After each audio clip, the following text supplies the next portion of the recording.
Olá, queridos alunos do Aprova Concursos, tudo bem? Eu sou o professor Guilherme Correia, professor de Direito Processual Civil aqui do curso, e hoje vou estar com você nessa super revisão, 30 minutinhos de noções de Direito Processual Civil para o concurso de técnico judiciário do Tribunal de Justiça de Santa Catarina. É um grande prazer para mim lecionar nesse curso, já que eu sou natural de Santa Catarina, nasci lá, sempre estou por lá, tenho muitos parentes no estado. Então vamos começar fazendo o quê? Um raio-x do nosso edital. A gente vai pegar o nosso edital, vai pegar todos os tópicos e vai dar dicas muito pontuais para a tua prova a partir do seu edital. Então, o primeiro aspecto, normas fundamentais do processo civil e aplicação das normas processuais. Dica número 1 que eu te dou aqui, ó, leitura do artigo 12. Por quê? O artigo 12 vai falar sobre a ordem cronológica de julgamento. O que eu quero destacar com você aqui? O raciocínio, a ideia dessa norma é de que os processos que estão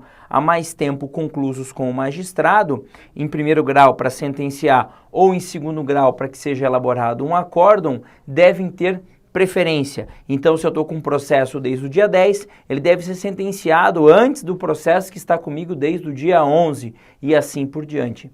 Mas cuidado, essa é uma regra preferencial, não há essa obrigatoriedade. E detalhe, existem várias exceções nessa regra, destacando a situação de sentenças homologatórias e sentenças proferidas em audiência de instrução e julgamento são exceções, ou seja, são situações em que podem ser julgadas antes, mesmo que existam outros processos, entre aspas, na frente, tá? Princípios constitucionais e infraconstitucionais do processo civil, jurisdição, limites da jurisdição, limites da jurisdição, o segundo ponto, fala primeiro dos princípios, tá? Princípios constitucionais do processo civil. Quero destacar com você o princípio da razoável duração do processo. Todo mundo tem direito de um processo em tempo razoável. E essa razoável duração do processo engloba também a fase satisfativa. Ou seja, não adianta ter uma sentença num prazo razoável. Eu preciso que a efetivação dessa sentença também se dê num prazo razoável, ok? Agora sim, limites da jurisdição nacional e cooperação internacional. A dica aqui é artigos 21, 22 e 23. Causas que o Brasil pode julgar e outras causas que o Brasil somente ele pode julgar. Ou seja, causas de competência concorrente da jurisdição nacional e competência exclusiva. Vou destacar com você as causas de competência exclusiva. São causas que só o Brasil pode julgar. Ou seja, se houver julgamento fora do país, esse não tem nenhum valor dentro do nosso país. Não pode sequer ser homologado pela STJ.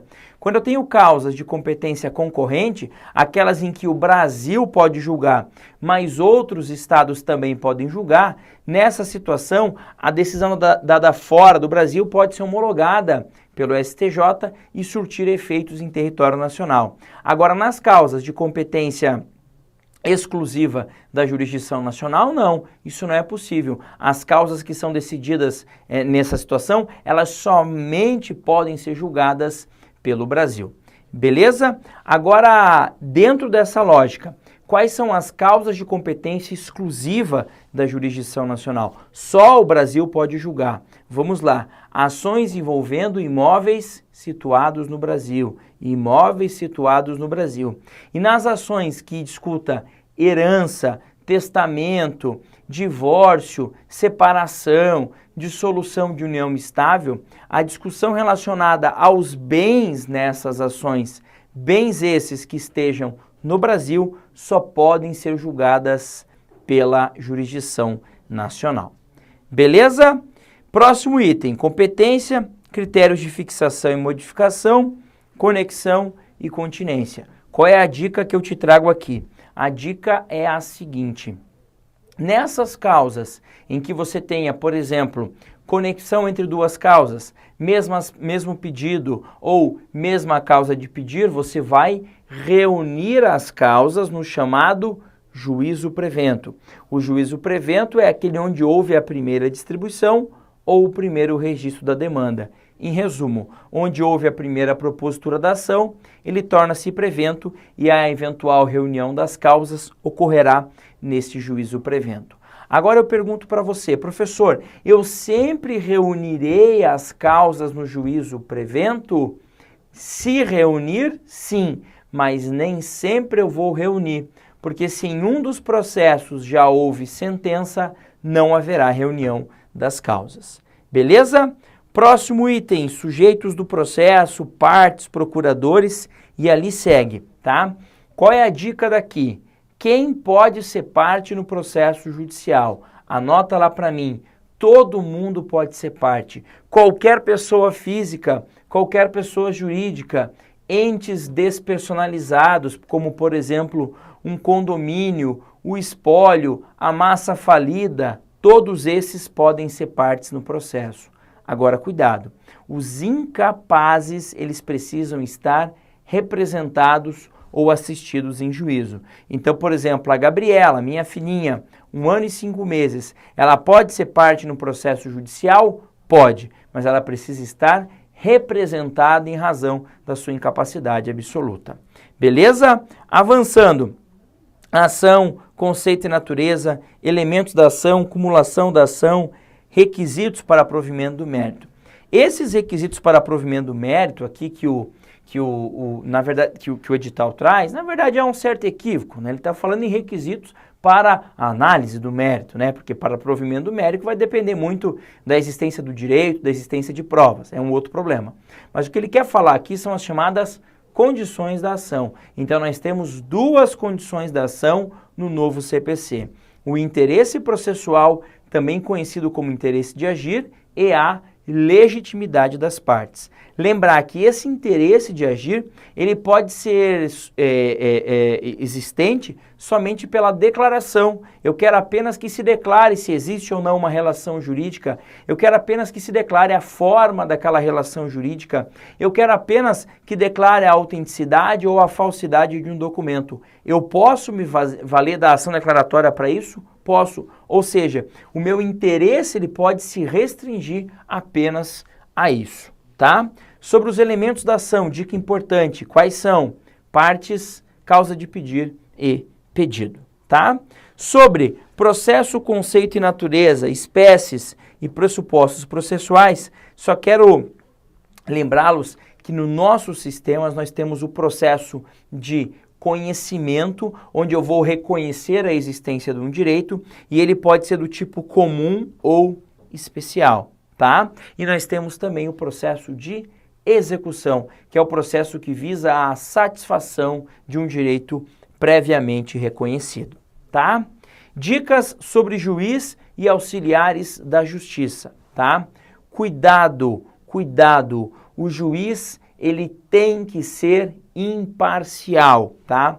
Por isso, o Código vai trazer as hipóteses de impedimento e suspeição do magistrado. Lá no 144 do Código de Processo Civil, ele traz as hipóteses de impedimento. No 145 do Código de Processo Civil, ele traz as hipóteses de suspeição.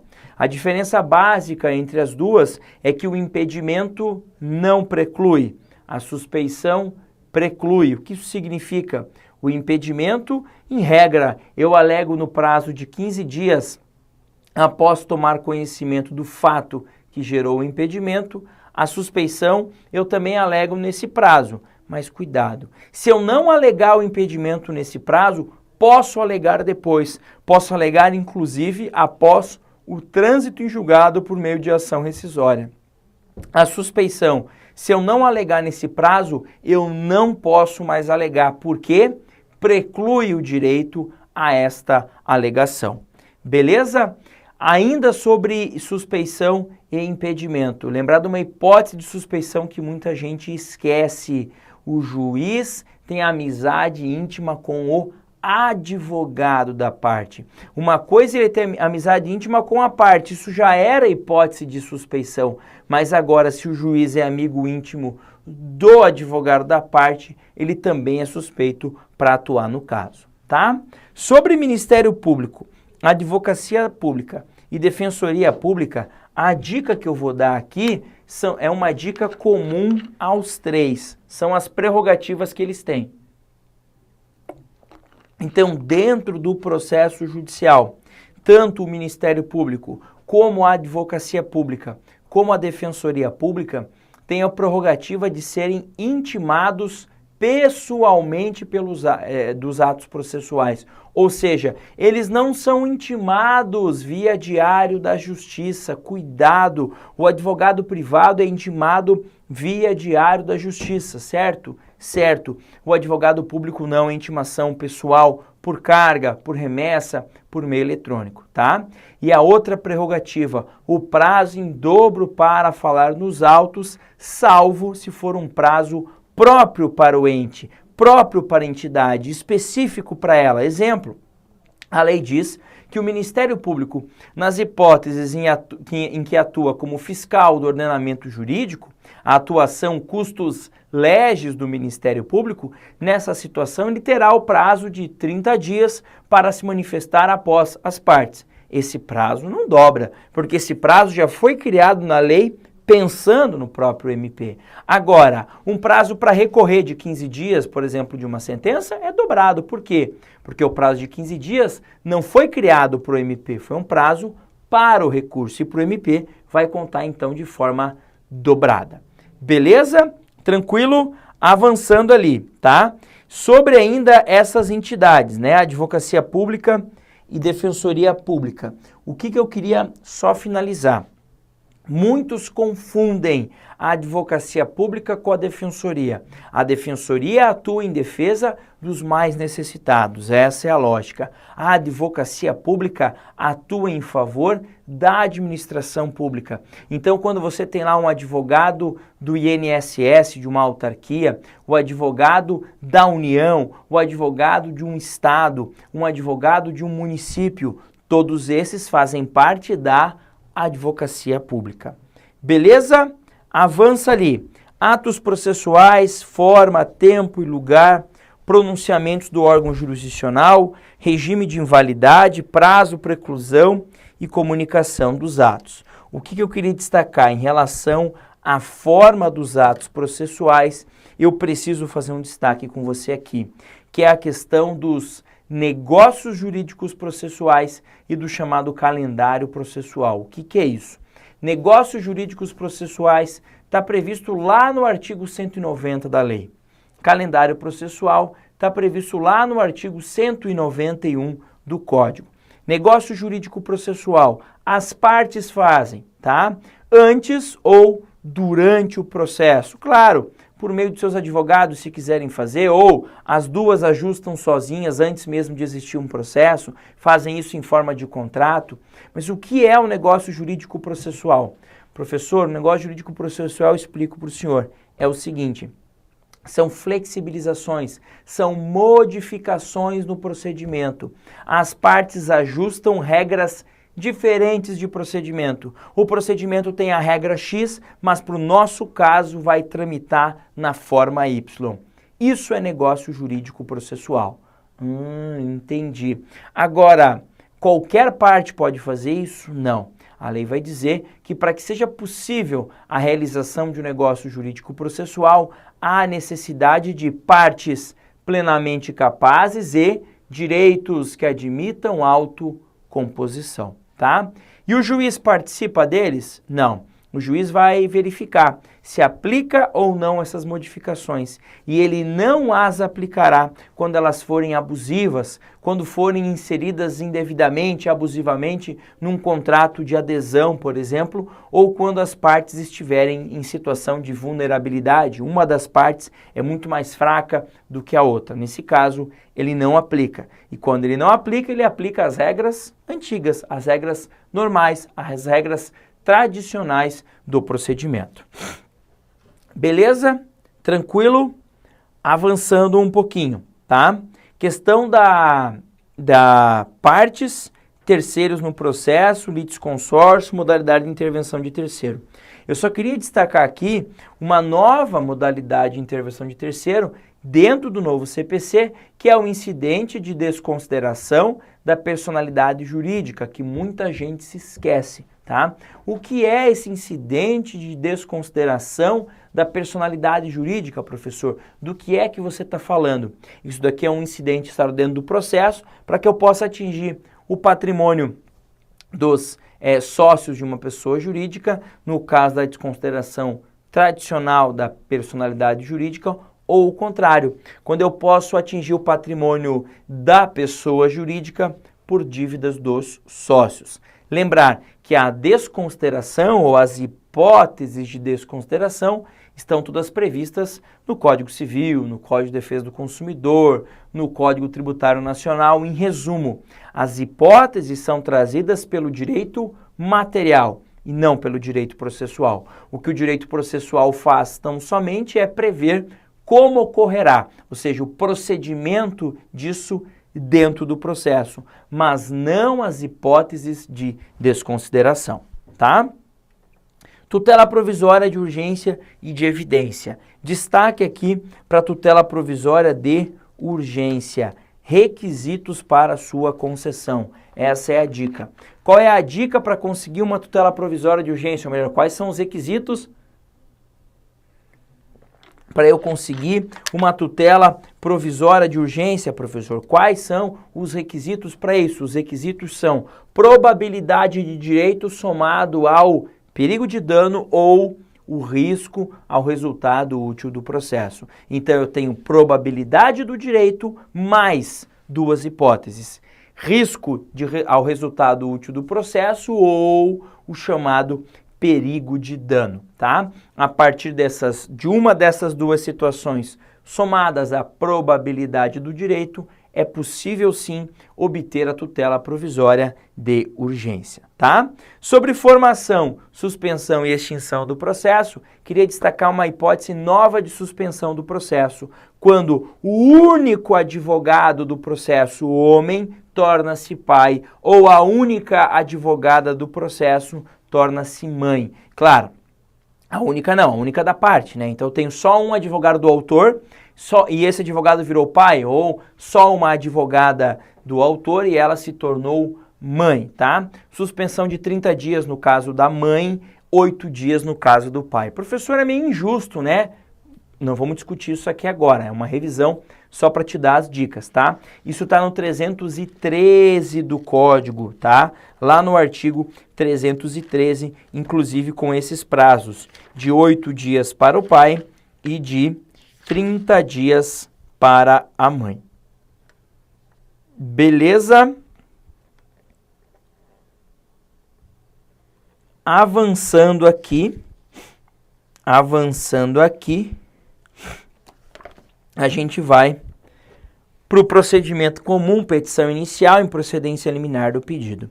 O destaque aqui está nos requisitos da petição inicial, artigo 319 do Código, tá? Então, eu tenho que endereçar, né, para o juiz ou para o tribunal competente, partes com a sua qualificação, fundamentos de fato, fundamentos de direito, valor da causa, provas que pretende produzir e cuidado para não esquecer desse. A informação pela opção ou não da realização da audiência de conciliação ou mediação. Então, quando eu ingresso com a ação, eu tenho que dizer se eu sou favorável ou contrário à realização de audiência de conciliação ou mediação, tá? Essa audiência de conciliação e mediação, qual é o destaque, tá? Para que ela não ocorra, duas hipóteses. Hipótese número 1, os direitos não admitem autocomposição. Ora, se os direitos não admitem autocomposição, a audiência não é realizada. Hipótese 2, quando ninguém quiser. Quando o autor disser na inicial que não tem interesse na audiência e o réu, por meio de petição, com uma antecedência mínima de 10 dias da data marcada da audiência, diz que não quer também, a audiência não sai, tá? E detalhe, nesta audiência, as partes, caso ela seja realizada, as partes deverão estar acompanhadas de advogados ou, eventualmente, de defensores públicos, tá? Resposta do réu. contestação e reconvenção e também a revelia. Vamos lá. Primeiro, o que é a contestação? É a defesa do réu. É a defesa por excelência do réu. Todas as matérias de defesa devem vir dentro da contestação, inclusive a alegação de incompetência, inclusive a alegação de erro no valor da causa, inclusive a alegação de indevida concessão dos benefícios da justiça gratuita. Então, todas as preliminares de mérito lá do artigo 337 do Código devem estar na contestação. Além disso, se for o caso e você quiser alegar a prescrição da pretensão ou a decadência do direito, também deve vir na contestação. Além, é claro, das defesas de mérito propriamente ditas. Você quer alegar que não cometeu aquele ato ilícito, você quer alegar que cometeu o ato ilícito, mas a parte não sofreu o dano, tudo isso na contestação. Lembrar que pelo princípio da eventualidade na contestação, todas as defesas são trazidas aqui. Ou seja, você não tem a oportunidade de trazer uma parte da defesa agora e o restante depois. Tudo é trazido aqui, tá? Claro que trago documentos também e se houverem fatos novos no curso do processo alegados pelo autor, eu posso complementar a minha defesa, mas isso é excepcional. O que é a reconvenção? Reconvenção é um contra-ataque do réu contra o autor dentro do mesmo processo, com base naqueles fatos ali, tá? E a revelia é sinônimo de ausência de contestação, tá? Avançando. Providências preliminares, julgamento conforme o estado do processo. O que é o julgamento conforme o estado do processo? É o julgamento do processo como ele está agora. Isso gera a possibilidade, anotem lá, de julgamento antecipado do mérito. Isso ocorre quando eu não preciso produzir prova. Então, todas as vezes que eu não precisar produzir prova, porque os fatos já estão provados por documentos, ou porque a questão é só de direito, eu julgo naquele momento o processo, tá? Audiência de instrução e julgamento sempre vai ocorrer somente se for necessária a produção de prova oral. Em ocorrendo a audiência, como é que é a ordem dela? Primeira coisa, tentativa de conciliação. Segunda coisa, produção de prova. Como? Vou ouvir em primeiro lugar peritos e assistentes técnicos. Em segundo lugar, oitiva das partes, autor e réu. E por fim, as testemunhas, tá? Encerrada a instrução, encerrada a produção de prova, prazo para alegações finais orais, tá? 20 minutos para o autor, 20 minutos para o réu, com possibilidade de prorrogação por mais 10 minutos para cada um deles e, claro, finalizando com a sentença. Lembrar que o juiz não é obrigado a sentenciar na audiência e lembrar que, se for o caso, ele pode, se a hipótese for muito complexa, ele pode determinar que as alegações finais sejam apresentadas de forma escrita, tá? Provas, disposições gerais e ônus da prova. O que eu quero destacar com você é a questão do ônus da prova, tá? O que tem que lembrar? Quem prova o que no processo? Autor prova fatos constitutivos do seu direito e réu prova fatos impeditivos, modificativos e extintivos do direito do autor, tá? É possível modificar isso? É possível sim, a chamada inversão do ônus da prova, com base no parágrafo 1º do 373, tá? Sobre sentença, próximo item, elementos da sentença, relatório, fundamentação e dispositivo. Lembrar que o dispositivo pode ser chamado de conclusão também na sua prova, tá? Coisa julgada, o que é importante lembrar? A diferença entre a coisa julgada formal e a material. Formal, a imutabilidade da decisão dentro daquele processo. Coisa julgada material, a imutabilidade geral, dentro e fora daquele processo. Remessa necessária, o que é isso, professor? Remessa dos autos ao tribunal para a nova análise da sentença. Quando? Quando a sentença for desfavorável à fazenda pública, tá? Lembrar que existem exceções, tá? Exceções relacionadas aos limites de valores. Por exemplo, uma condenação da Fazenda Pública Federal que não superar 1.000 salários mínimos não tem reexame necessário. Se você quiser levar ao tribunal, Fazenda Pública deve recorrer desta decisão aí, tá? Ainda, se for fazenda pública estadual ou capital de estado, o limite é de 500 salários mínimos. Então, até 500 salários mínimos não há reexame necessário. Se quiser levar a discussão, tem que recorrer. E se for fazenda pública municipal, município que não seja capital, até 100 salários mínimos, tá? Se a condenação for de até 100, não haverá reexame necessário, sendo necessário que haja, então, interposição do recurso. Lembrar também que não há reexame necessário quando a sentença está fundada numa súmula do STJ, do STF ou do próprio tribunal, numa súmula ou num incidente de resolução de demandas repetitivas, num incidente de assunção de competência ou até mesmo num julgamento de recurso especial ou repetitivo. E por fim, também não há reexame necessário quando a decisão do juiz está de acordo com opinião, com posicionamento do próprio ente público federal que foi condenado. Ok? Ufa! Cansou? Vamos finalizar, tá? Vamos para o final. Sobre recursos, o que eu queria destacar com você, tá? Primeira coisa, os recursos têm que pagar para recorrer, tem que efetuar o preparo, tá? Se o processo for físico, tudo físico, há o preparo e o porte de remessa e retorno, que é um dinheiro que você paga para mandar os autos para o tribunal e devolver. Claro que se é na mesma cidade não precisa pagar e se é processo eletrônico, obviamente também não precisa. Agora, preparo tem que pagar em todo tipo de processo? Nos que a lei prevê. Então a lei prevê preparo no agravo de instrumento, no recurso de apelação, no recurso especial, no recurso extraordinário, por exemplo, tá? Como é que eu faço? Interponho e pago. Comprovo o pagamento no ato da interposição.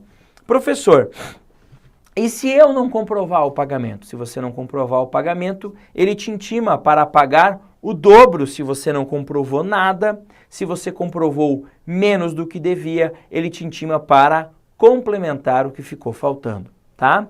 Lembrar que recurso de apelação, tá? Serve para atacar sentença, agravo de instrumento, serve para atacar decisão interlocutória que esteja no rol do artigo 1015. E agravo interno serve para atacar decisões monocráticas. E cuidado, né? Pro Supremo, a gente tem um recurso extraordinário e também o recurso ordinário constitucional.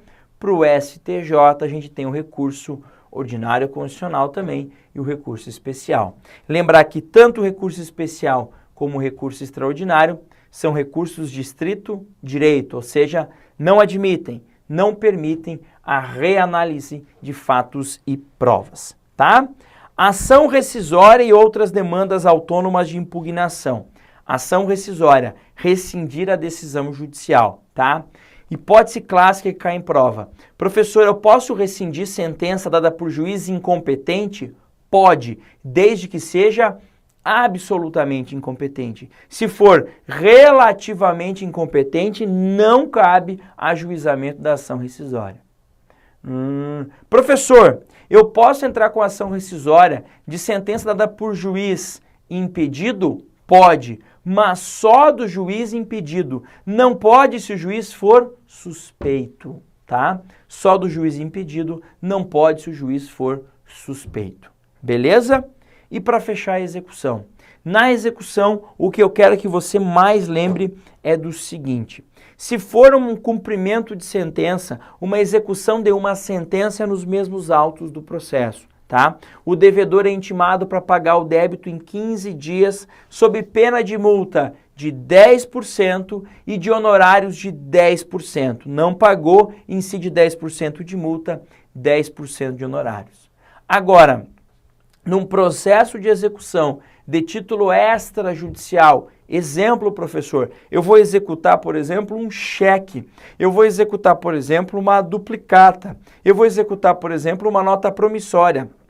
Nesses casos, o devedor é citado num processo de execução, ele não é intimado a pagar, ele é citado para pagar num prazo de 3 dias. E lembrar que se ele quiser se defender, ele tem uma defesa possível chamada de embargos à execução. O que é o embargos à execução? É uma ação nova com o intuito de acabar de atacar aquela execução ali. Beleza? Com isso, consegui te dar dicas de todos os pontos do nosso edital. Só para finalizar, me ocorreu agora. Esses embargos à execução, cuidado com isso, tá? Eles não dependem de garantia do juízo. Eu não preciso dar um bem meu para poder me embargar. E no cumprimento de sentença, a defesa se chama impugnação ou impugnação ao cumprimento de sentença, que também não depende de garantia do juízo e que também tem prazo de 15 dias, ok? Um grande abraço, bons estudos e até mais.